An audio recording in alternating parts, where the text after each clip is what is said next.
Welcome to టీవీ4 news.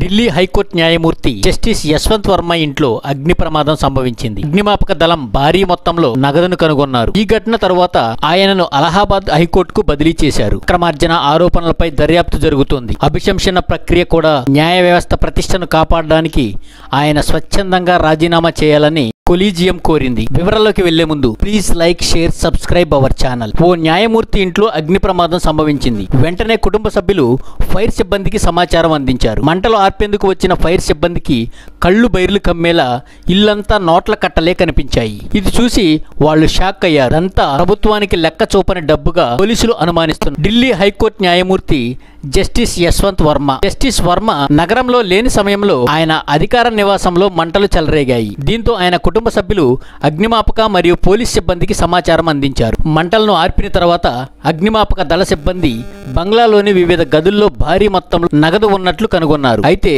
Judge ఇంట్లో భారీ మొత్తంలో నగదు న్యాయమూర్తి సంజీవ్ ఖన్నా కొలీజియం సమావేశం ఏర్పాటు చేశారు. జస్టిస్ వర్మను హైకోర్టుకు బదిలీ చేయాలని ఏకగ్రీవంగా నిర్ణయించారు. అక్కడ ఆయన గతంలో అక్టోబర్ 2021 వరకు పనిచేశారు.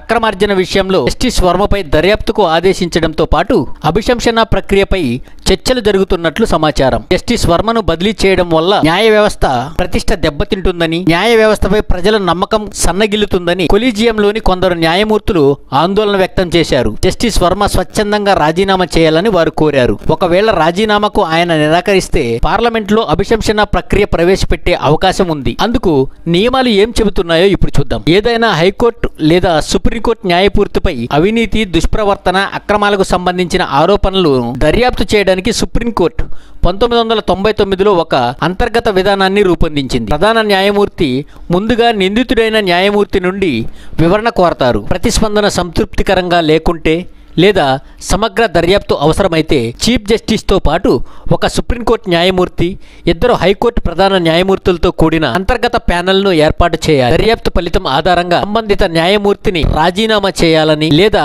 అభిశంసనను ఎదుర్కోవాలని కోరవచ్చు. మరి ఈ విషయంలో జస్టిస్ యశ్వంత్ వర్మ ఎలా స్పందిస్తారో తెలియాలి.